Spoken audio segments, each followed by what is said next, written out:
have Monique, I have Rony with me. So they're going to introduce themselves and tell you guys a little bit about them. Who want to go first? All right, I'll start off. My name is Rony Thessier, the Thessier Real Estate Group, Remax Advisors.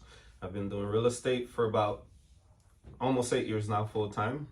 Love it, can't get enough of it. Monique? Hi, my name is Monique. I'm actually very new to real estate. Just recently got licensed and basically just trying to hit the ground running and see where I can find my success. Okay, so I'm just so happy to have them here today because first I want to congratulate you on all of your accomplishment. You've done so much. What are you not doing? I think I'm doing pretty much everything, from hair to real estate to life insurance to raising children, being a mother, adopting kids, just almost any and everything. But that's just my nature. I've been an entrepreneur. I've always had an entrepreneurial spirit. When it comes to my salon or the hair industry, I've been in that industry for over 20 years. So it's something that just comes natural to me. So as long as I can learn a skill and apply it, then I can hustle it out. Like, that's just what I do. I just love that about you. You always keep pushing. You know, you motivate me as well. Oh. And you are my favorite cousin. So she always motivates me to do better. You know, so that's why I want to have conversation and let people know that, you know, you're excellent and you what keep you going? Like, why are you so motivated all the time? Like, you always have a push and a drive. I think that just being grateful, me just having gratitude each day for life.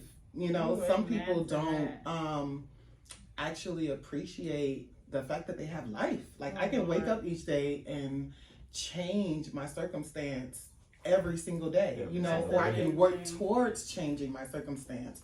So it's not necessarily like most people be like, oh, my kids, of course my kids keep me going. Of course, family and stuff keep me going. But just as a personal motivation, it's just that I practice gratitude. I'm very grateful for having the chance to be able to change my life and, you know, find other resources and another recourse to whatever may have happened. Yeah. And because I have that opportunity, it just keeps me going. Like, okay, I got another opportunity. What we doing? Yeah, that's amazing. Yeah. That's great. Amazing. So, Rony, what you got going for yourself? What do I have going?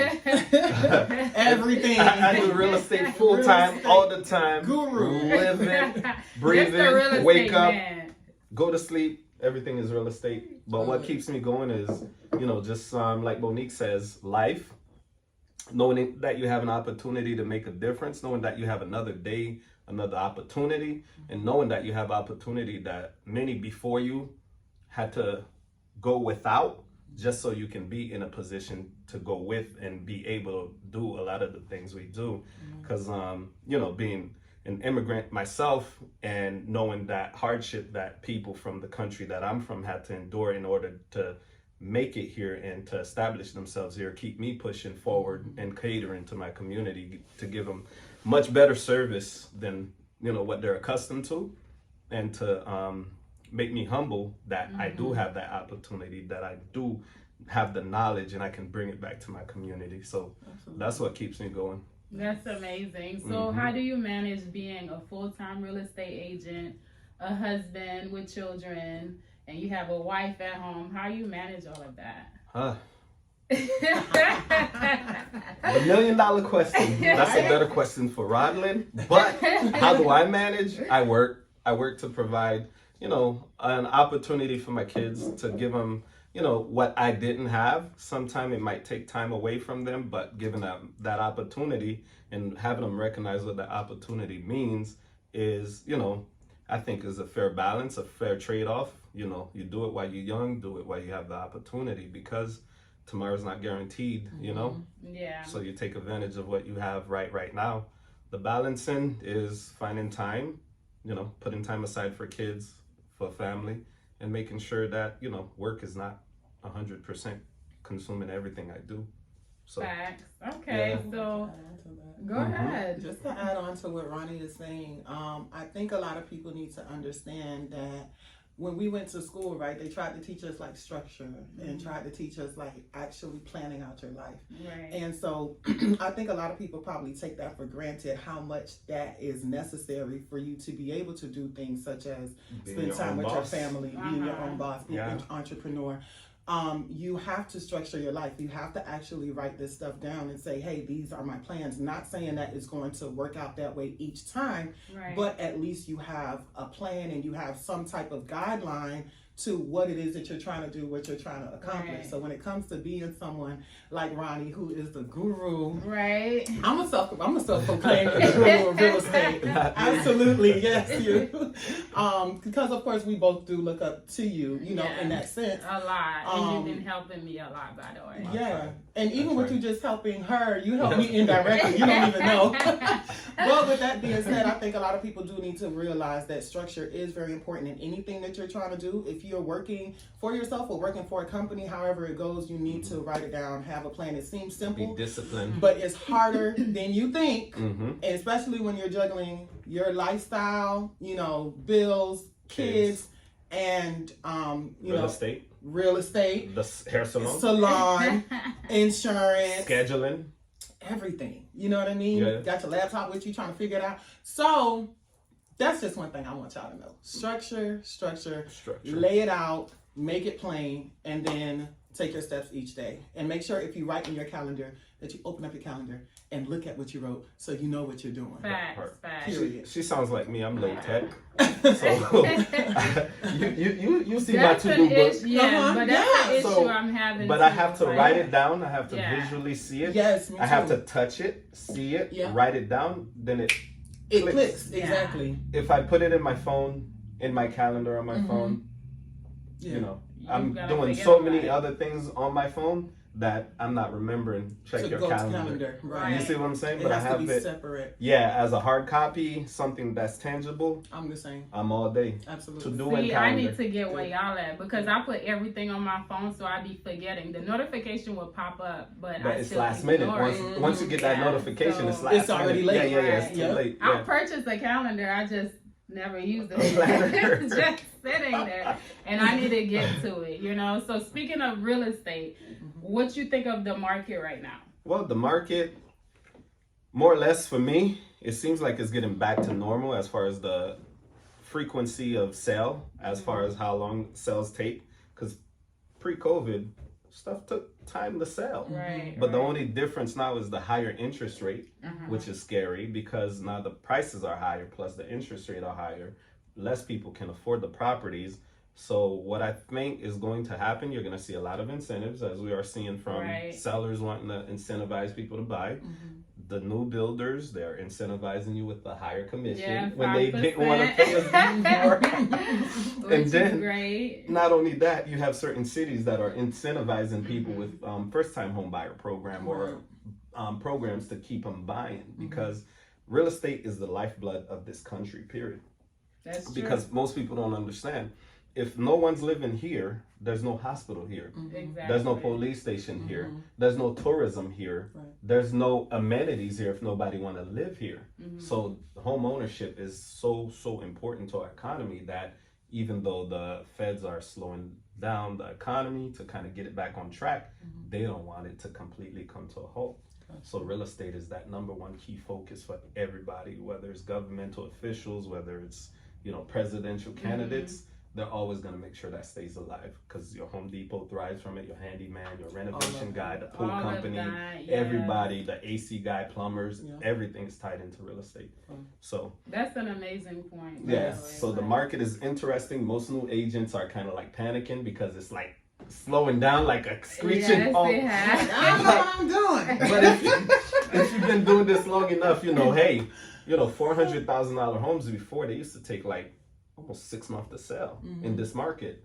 You know, coronavirus now 400 is the new normal. It's the new normal. I was going to say that. So now it is 400. So the market is what the market is, but I'm not panicking at all. Okay. So do you think that the market is going to get better? Like, for the year is almost ending. So do you think by next year that it will be a little bit better for the buyers, or? It's better for the buyers now if you're able to qualify for a mortgage because now you're getting the incentives. But as far as better, it's relative. Prices are gonna stay up for the most part, and interest rate is gonna continue to go up. Right. So as interest rate go up, you're gonna see less people buying because they can't afford the payment. So what's gonna happen? You got to keep in mind they got to go rent. So that first, last, and security that they put on their rental is gonna eat away from their deposit that they could have deposited on a home. So more people are going to be long-term renters. That's an amazing point. That is. I do have a question. So they are rolling out this new program. I think it was Bank of America. Bank of America, Legacy Bank. I really want to know. So many people calling me. I really want to know. Just from an experienced realtor to, a brand new realtor. As far as that program, is that beneficial? It sounds good, huh? It sounds good. Sounds amazing. So I've been doing a little bit of research. I didn't really go too deep into it, but I've been doing a little bit of research, and I'm just kind of like, it sounds good, but is it really all that it's cracked up to be? No, it's not. For it is the not. buyer. For you know what I mean? It just depends because they're trying to pack you into certain zip codes. Yeah. Right. And they're giving you an incentive to go into those certain zip codes. But those zip codes are horrible. Yeah. Yeah, it depends because for the price point, income. you're not really gonna find. So you basically need to be qualified. You gotta qualify because it's a loan. You gotta can't. Qualify for the mortgage, but at the end of the day, most of the homes in those zip codes need repair. Yeah. To where you're not gonna qualify as a first-time home buyer. So that's the other side to that. Okay, Yeah. that makes sense. Yeah. That makes sense. So then you have the cities that are giving different incentives maybe for you to buy a home that's not really 100%. Then you can get it there as they were doing before. Right. So it just depends. There's always going to be programs that work cohesively to help you get into help the masses get into home ownership. Yeah, because you have to have a certain percentage of stability in the household market. That way, everything else is predictable. How many people are going to buy cars in that area? How many people are going to do this, that, and so it's more so for them, not the. Right. It's more so for the numbers. For the banks it's more like a marketing type of advertisement that sounds good, but it's like. Gotcha. Yeah, okay. It's subjective. It can help some people, but the masses that are looking, usually they want to establish home ownership in an area that's good school, good, clean, safe neighborhood, and that's not what. For the most part, it's not. No, for the first part I thought was in Miami, and I was like, I don't want to live here. And I'm sure most people are going to say the same thing. Or in 3331. They give you certain zip codes. 33311. Yep, they give you certain zip codes. So it's but what I love about, the culture now, we have more of young adult like ourselves, and I would say I've seen a lot of 25-year-olds and up now purchasing homes. So I don't think the market ever going to be how it used to be. So to Eve's fact, Eve's comment, did you guys know that 70% of all buyers buying homes in the U.S. are minority buyers? Wow, that's amazing. That's actually really good. Yeah, I love that. But minority, not exclusively black. The majority of that minority is going to be Hispanic, of course, but you still have a healthy percentage of black home ownership. Nice. But we need to increase it much higher. But 70% of the buyers are considered minority.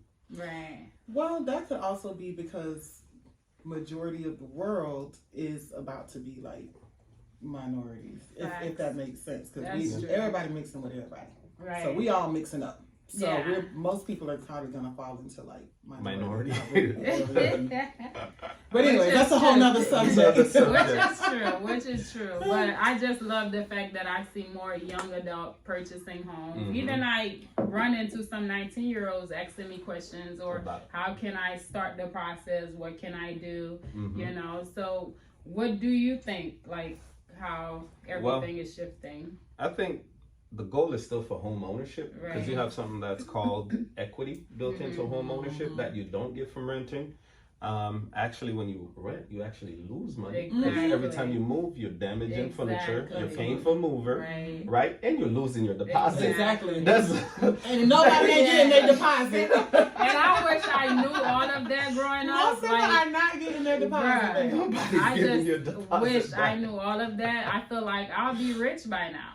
If I knew this growing up, you know, like all this information that I know now, yo. Especially when we started, when we I wouldn't even be graduated, here. we would have been sitting on a few homes at the price they were selling for. What? And at the interest rate Trust me. of the market. So I think the best thing to kind of pull from what you're saying about like younger people actually buying homes or being interested at a younger age to purchase, or knowing that it's possible to even purchase at those ages, because usually it's like, oh, you got to get your credit, you got to get this, you got to get that, and they make it seem so far off. Whereas it's not as like right now it's in your hands, it's tangible, you can get the information. So the biggest thing to pull from that for me is information, because we have more information, we have social media, we have a lot of people sharing different things, you know, in different markets. You're in real estate, I'm in real estate, but I'm also insurance. I share a lot of information on insurance and just the importance of these things. And now we have social media, so it's easy for them to kind of just go on their phone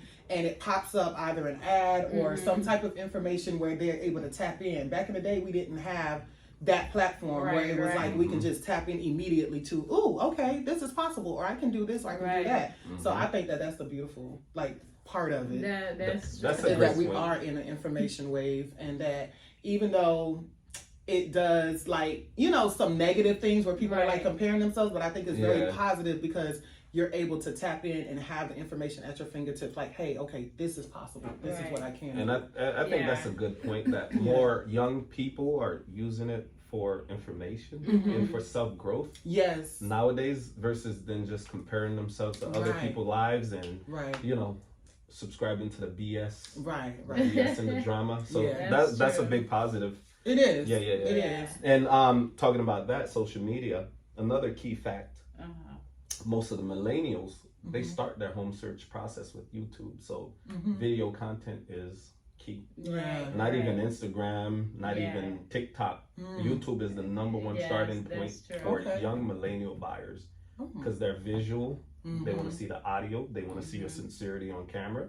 They want to know that you know what you're talking about. And you're not just making a quick clip. You know, so keep that in mind. That's actually very key information. So that is very. And I should be recording more. Key. But pardon me, I don't want to share all this beauty with the world. I cannot, Ryan. I can't. So, what advice do you have for upcoming realtors like us?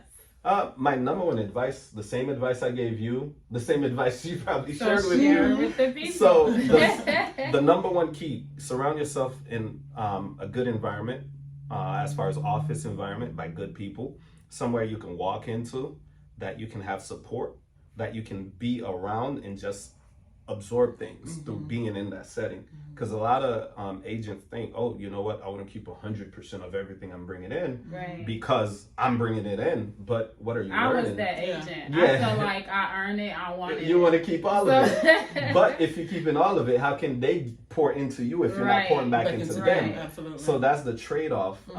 Being in a good environment to where you can learn, to where you can see what this agent is doing, so you can understand it's not that hard for me to do it. If I wanted to do it, maybe this agent might be spending a lot of money on marketing and you don't have that money to spend on marketing, but you might have the creativity and that time to where you can actually hit the pavement instead of paying for that marketing and somebody mailing it to you, and establishing rapport and relation in that key neighborhood that you want to be a part of, that you want to farm and market. Different ways to do things, but when you're surrounding yourself by people that do it all the time, full time, you get so much of a wider scope on how to do it. You know what I'm saying? And even like joining the board, like for me, a big thing is like volunteering. I volunteer on my board. He always volunteering. And I'm surrounded by people that been at the top of the top, the middle, and people that are just getting started. So you can tailor your style, and you have information. You always have information, and if you don't know any a specific if you don't have a key specific piece of information, you can always tap into somebody else that knows. That has it. You know, so it's 2 for 1, because a lot of people always ask, you know, what's in it for you? You're spending time away from your business, your family, and you're giving this time for free, but you're not really giving it for free, because it's like going to college without paying for tuition. Right. Exactly. Yeah. So you don't have the debt. You graduate without having the debt, you know. Key. Right. So, I mean, those are 2 key things: surrounding yourself in a great office with great people, and volunteering on your local board or even a local charity, because you never know who you'll come across and what knowledge they'll share or what you can gain out of a conversation. So what I'm picking up from that is, in anything, do not be afraid to do the work. Right. That's it. Put the work in, like literally the leg work. And a lot of people don't understand, like for me, when I first got started with anything that I've done entrepreneurship wise, I've always done it for free first. Always. Yeah. And people are like, you know, you're working on set with this person, or you're doing this, or you're on this movie set, you're doing this and that. How much are you getting paid? I volunteered my time. Right. You know, and the reason why I volunteer my time is exactly what you're saying. You get the information. You know what to do next. So now you make yourself valuable. You know what I'm saying? You add value to yourself. Like, okay, I volunteer my time to get this information.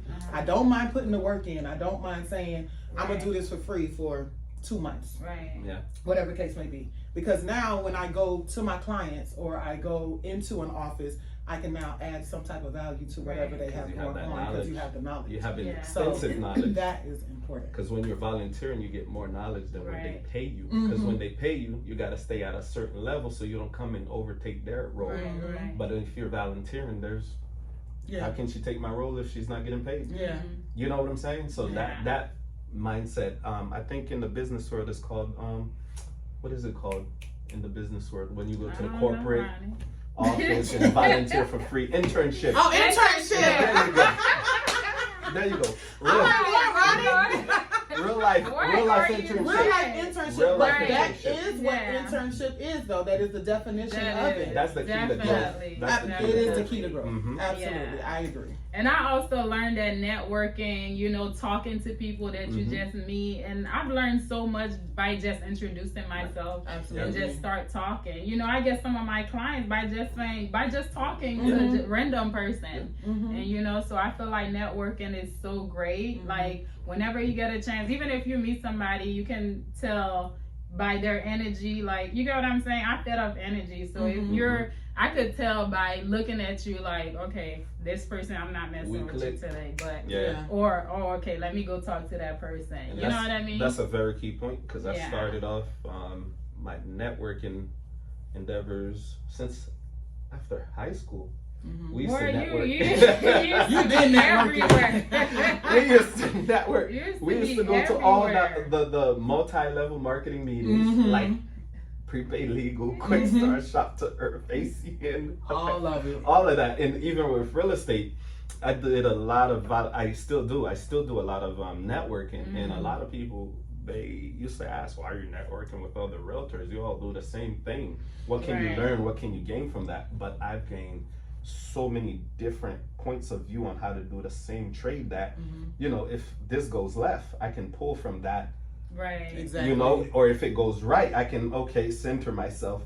So you always have a dynamic stance, because you remember this conversation or that person or this situation that this other person had just from a random conversation.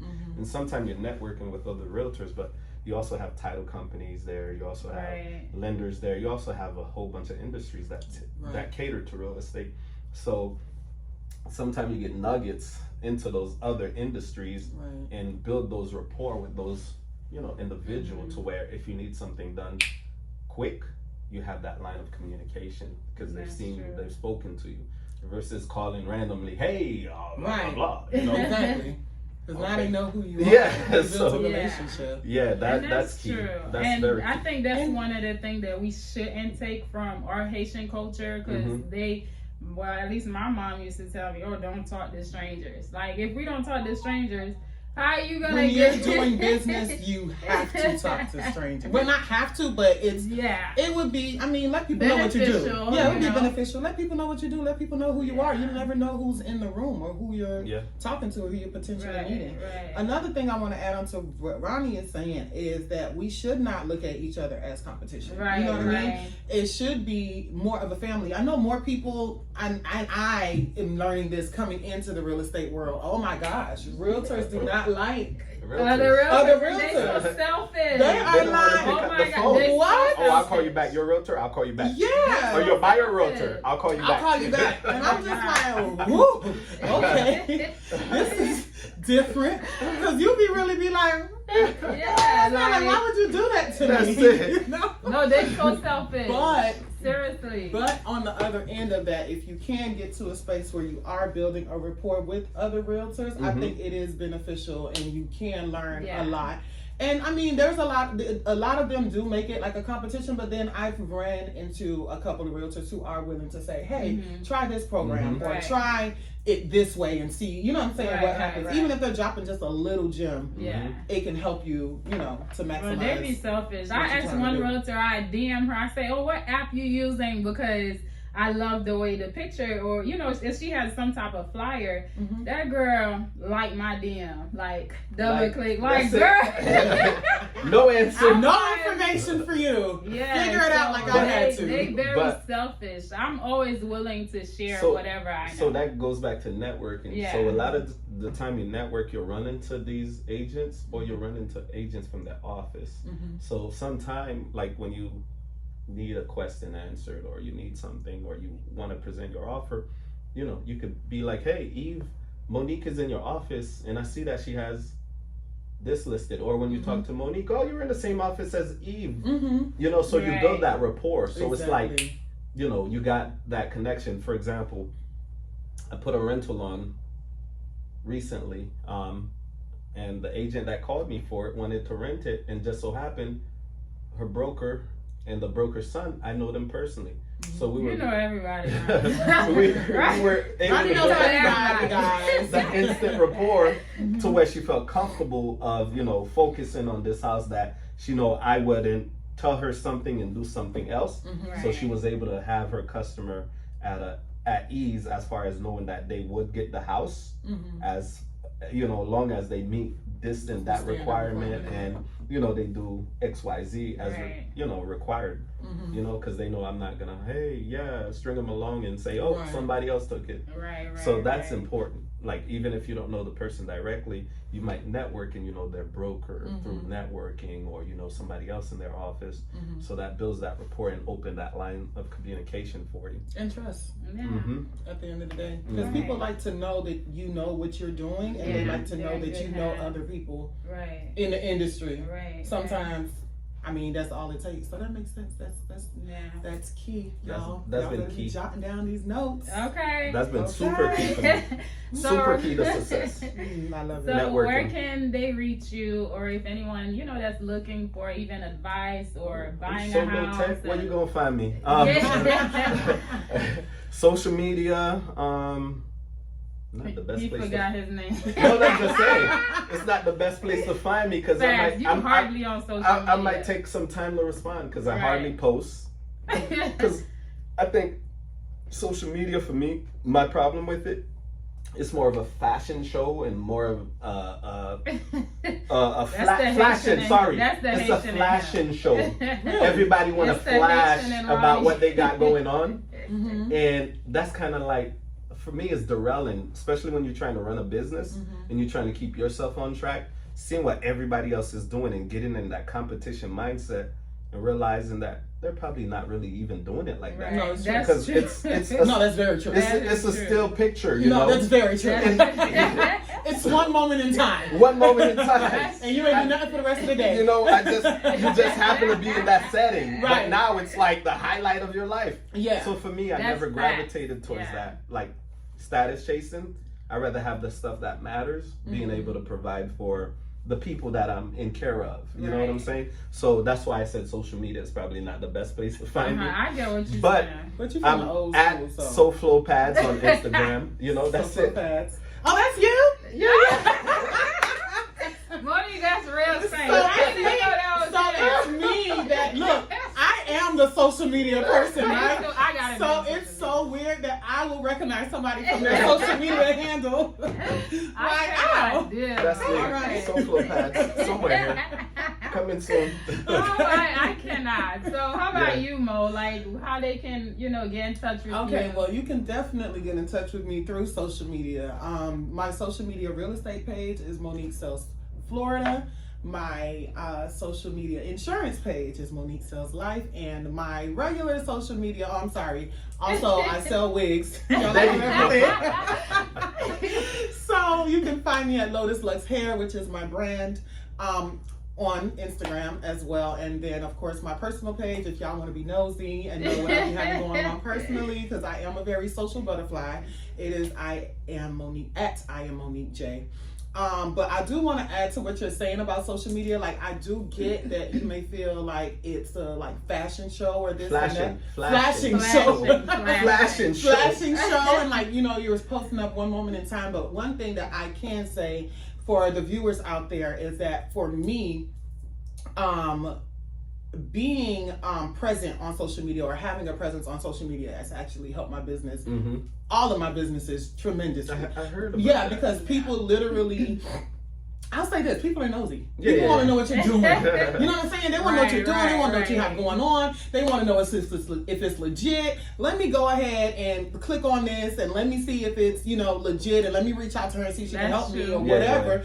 And they do, and then they realize it is legit and I can help you, so how can we do business? You know what I mean? And then it turns into a full-on transaction. So I realized that I put time into it because it does, I get a return, you know what I mean, from it. So it is beneficial. No, I understand. I had a customer reach out to me through a referral.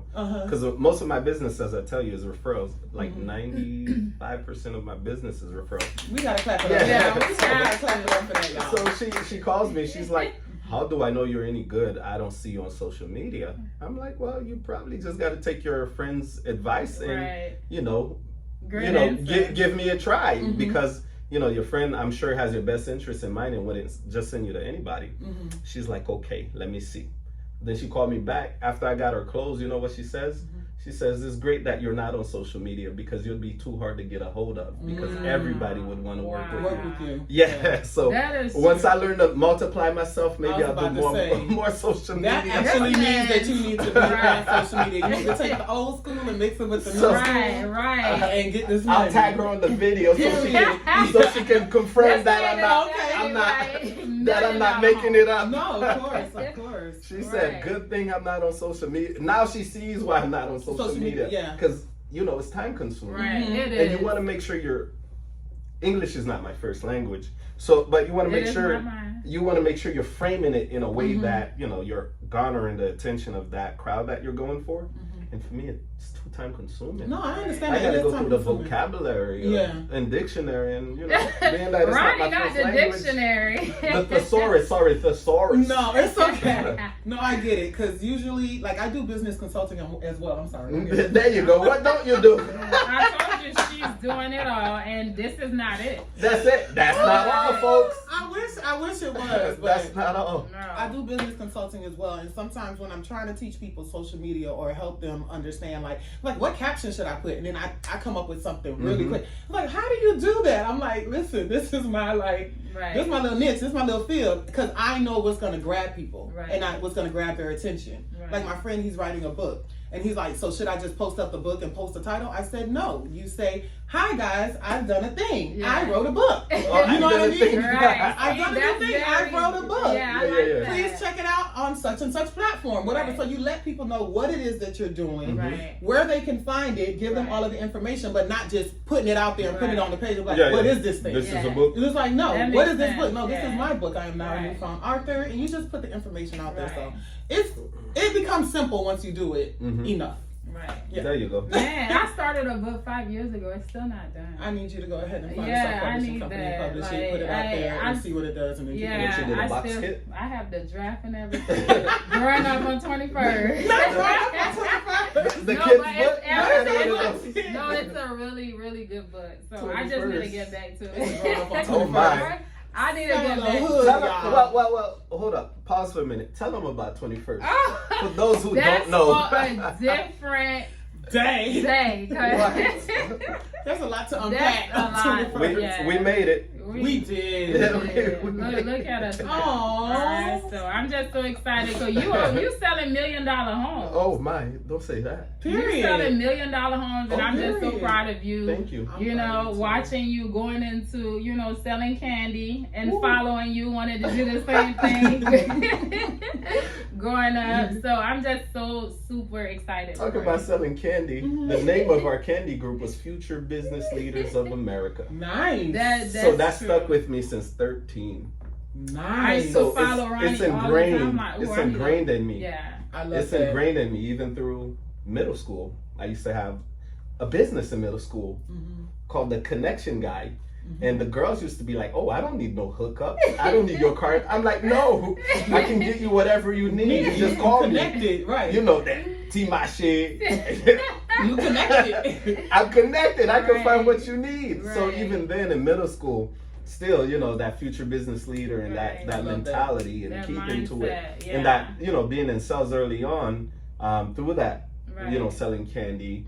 And I remember one key point, I went to a mansion, and the guy, like, his house was like way beyond the gate, and was I with you that time? Nah. I remember it was like for me, you, Nadine, selling candy. That's pre Nadine, pre you guys. But the story is, I rung the intercom on the gate, and the guy was like so, almost like want to be nasty and aggressive, and he was like, "No, I don't want anything." Blah blah blah blah. Like he was just aggressive, and I just thanked him for his time. I said, "Thank you. Have a great day," and started to walk away. And the guy comes back over the intercom. He's like, "Wait, stay right there." Right? He walked all the way to his front gate, and he says, "You know why I came all the way out here?" He's like, "I kept my intercom on, and most people would have been cursing and upset from the way that I responded on the intercom, but you thanked me and you calmly walked away without even mumbling under your breath, because my intercom can pick up everything noise from far." And he basically bought the whole bin. Aww. But that always taught me something, like, you're gonna be tested in life. Yeah. You never know how you're gonna be tested in life, so you got to be true to your character. Absolutely. And not ever let anybody get the best of you, especially in sales. Right. Break your spirit. You never let anybody do that. And that's one thing I picked up early on from the simplest thing as selling candy for a club, a school club. That's dope. We'll learn how to manage rejection. Yeah, correct. Absolutely. Know how to deal with rude people. Right. Because sometimes somebody's going through something, and if you feed into that flame, that then you get burned. Yeah. Right. Sometimes you just gotta bring that calmness and make them recognize that life is life. Right. And that at an early age showed me that the way I am is good. It's good enough. Right. It's good enough. Yeah. Exactly. Well, that's good. And that you don't have to force it. Correct. Yeah. What is yours is yours. What is not, it won't be. It'll pass you by in order for you to receive what is yours. Period. So it is what it is. I could live with that. Absolutely. Well, nobody asked me what I'm doing. What are you doing? You was the host. What you doing, host? What are you doing? Talk to him. I do everything. I'm an Financial analyst. Yes, that too. And I've done everything behind real estate as well. Title. Mortgage company. Loans. Oh, she worked for the bank before. Facts. What? Bank of America, right? Bank of America. Oh, I love Bank of America. I hate them. But that's another topic for another day. No, but they love their employees.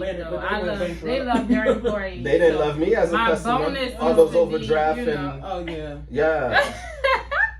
But yeah, you on the consumer side. Yeah. She was in there. In college? Yeah. Oh my God. Oh, that's another story for another day. Oh, geez. Right. So I still work, I'm still doing what I gotta do. I love real estate and I'm willing to do more, so that's the goal.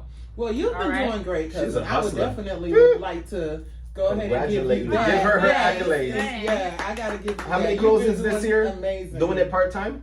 I can't even count. Well, there you go. There you go. There you have But it. yeah, so I just need, I just want to say that I'm very proud of you too. And Absolutely. I'm so Absolutely. happy that I'm we're proud of you able as to well. do this conversation today. And more conversation with Eve will be coming soon. So, anything y'all want to say? I was just happy to be a part of your journey. Yay. Okay, so guys, thank you for watching. See you next time. Sayonara. Bye-bye. Bye. Peace out.